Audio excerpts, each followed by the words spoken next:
케이스에 그려진 한 할아버지. 버츠비를 접해본 분들은 다 아실 텐데요. 이 할아버지가 바로 버츠비 창업자 버트 샤비츠입니다. 버츠비는 50대 중년의 아저씨가 창업한 브랜드인데요. 버트 샤비츠가 만 49세가 되던 해 시작되었어요.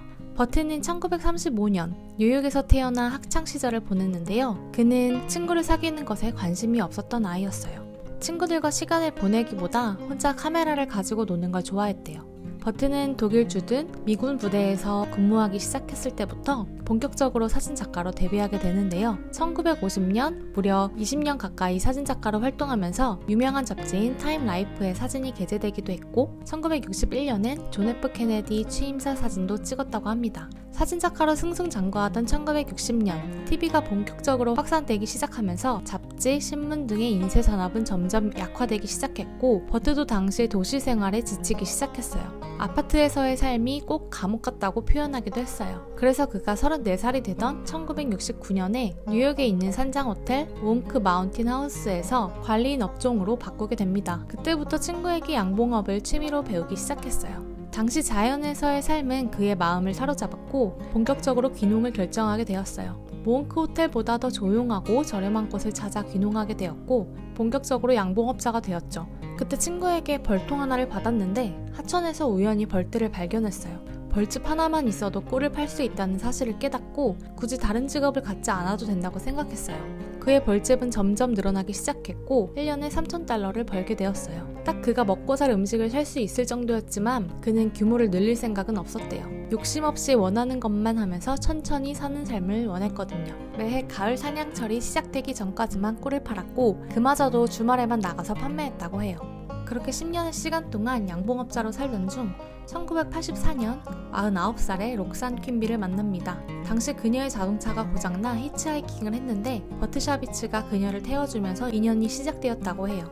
퀸즈는 버트보다 15살이나 어리고 이혼 후 쌍둥이를 키우고 있었지만 역시 사랑은 모든 것을 뛰어넘게 하나봐요. 서로에게 빠져들기 시작했고 둘은 함께 일하기 시작했어요. 당시에 샤비츠는 10년 동안 양봉하면서 90kg이 넘는 비즈왁스를 쓰지 않고 모아둔 상태였다고 해요. 샤비츠는 퀸비에게 그걸로 양초를 만들어보지 않겠냐고 제안했어요. 퀸비는 여기서 사업의 기회를 발견하게 되었죠. 꿀을 식용으로 판매하기보다 선물용 제품으로 팔면 용량 대비 값이 더 있는 금액으로 판매할 수 있다는 것을 깨달은 것이죠. 그녀는 주방에서 밀러 캔들을 만들기 시작했고 1984년 11월 샤비츠와 함께 한 중학교 크리스마스 마켓에서 양초와 꿀을 함께 선보였어요. 그리고 하루 만에 200달러의 매출을 달성했는데 이게 바로 버츠비의 시작이 되었습니다. 사실 버트는 10년간 양봉업을 할 때와 마찬가지로 사업을 키우고자 하는 욕심은 없었다고 해요. 좋은 날이라는 것은 아무도 나타나지 않고 어디에도 갈 필요가 없는 날이다 라고 말할 정도로 그는 잔잔한 삶을 선호했거든요. 손님이 캔들 작은 사이즈는 없냐고 물어보면 반으로 잘라 쓰세요 라고 대답할 정도로 무심했지만 사람들은 이상하게 그런 모습에 매력을 느끼기 시작한 거예요. 이 괴짜 같은 특이한 할아버지로 인해 자연스럽게 버츠비의 브랜딩이 되었고 퀸비는 샤비츠를 버츠비의 얼굴로 만들었어요. 처음에는 프로모션용으로만 사용하다가 1990년 중반부터는 제품 패키지에도 등장하게 되었죠. 뷰티 브랜드 모델은 누구보다 화려한 연예인 혹은 모델인 것과는 반대였기에 소비자들은 색다른 매력을 느끼게 된 거죠. 심지어 브랜드명 또한 버트의 꿀벌들이라는 의미의 버츠비이기에 시골스럽지만 진정성 있는 브랜딩으로 자리매김한 거죠. 샤비츠의 모습을 브랜딩과 잘 이어낸 것과는 별개로 버츠비는 천연 브랜드라는 원칙을 잘 이어나가고 있는데요. 지금도 버츠비의 제품들 중 절반이 100% 천연이고 나머지는 99% 천연이라고 합니다. 1990년에는 페퍼민트, 아보카도, 코코넛 등 천연 재료로 제품을 만드는 게 흔하지 않은 일이었는데요. 버츠비는 주방에서 사용할 법한 재료들로만 제품을 만들어 소비자의 신뢰도를 얻고 있죠. 버츠비는 초기 4년 동안 버츠비를 처음 판매했던 것처럼 페스티벌 같은 곳에서 판매하는 방식으로 운영했어요. 손님들을 직접 만난다는 것에서는 장점이었지만 페스티벌 특성상 재구매가 이뤄지는 게 어렵다고 판단했어요.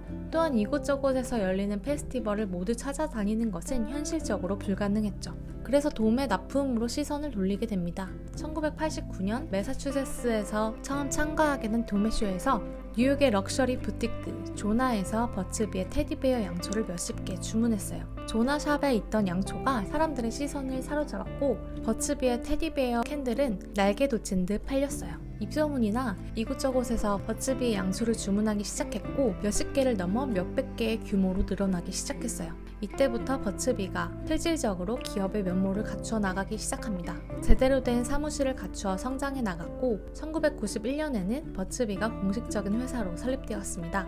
당시까지만 해도 버츠비는 핸드메이드 제품을 고수했는데요. 규모가 커질수록 실력 있는 인재를 구하는 것이 어려웠어요. 당시 회사는 메인이라는 도시로 너무 외진 곳에 있어서 인재 채용의 어려움은 더욱 심했죠. 버츠비는 결국 1994년 본사를 노스캐롤라이나로 이전했어요. 500평이 넘는 방직 공장 부지로 이전한 건데요. 노스캐롤라이나는 더 바디숍과 같은 화장품 브랜드도 몰려있는 곳이었기에 인재를 구하는 것은 더 쉬웠어요. 하지만 인건비가 굉장히 높았기 때문에 과감히 핸드메이드 제품을 모두 단종시켜버렸어요. 대신 각 분야의 전문가를 채용하기 시작했어요. 레블론 출신의 공장 매니저, 랑콤, 보그, 빅토리아 시크릿 출신의 전문성 있는 인재를 채용해 점점 더 크게 성장하게 되었어요. 1998년에는 매출이 820만 달러를 넘었다고 하네요. 노스캐롤라이나로 이전하면서 본격적인 성장을 거듭하던 1994년, 버트와 킴비는 결별하게 됩니다. 연인 관계뿐만 아니라 비즈니스 관계도 나빠지기 시작했어요. 자유분방하고 사업에 진지하지 않았던 버트와 완벽주의 퀸비는 계속해서 삐걱거렸죠.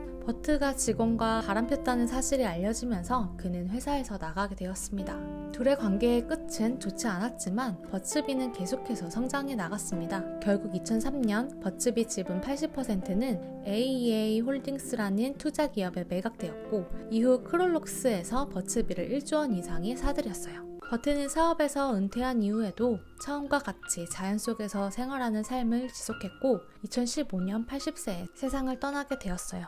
퀸비는 메인 주의 땅을 국립공원으로 만들어 기부했고 사업에 대한 온라인 강의를 하는 등 계속해서 활발히 활동하고 있습니다. 버츠비의 립밤은 무려 30년 가까이 사랑받고 있는데요. 길을 지나다 반가운 버트의 얼굴을 만나게 된다면 이 스토리를 떠올리며 한 번씩 체험해보는 건 어떨까요? 지금까지 브랜드 읽어주는 여자였습니다.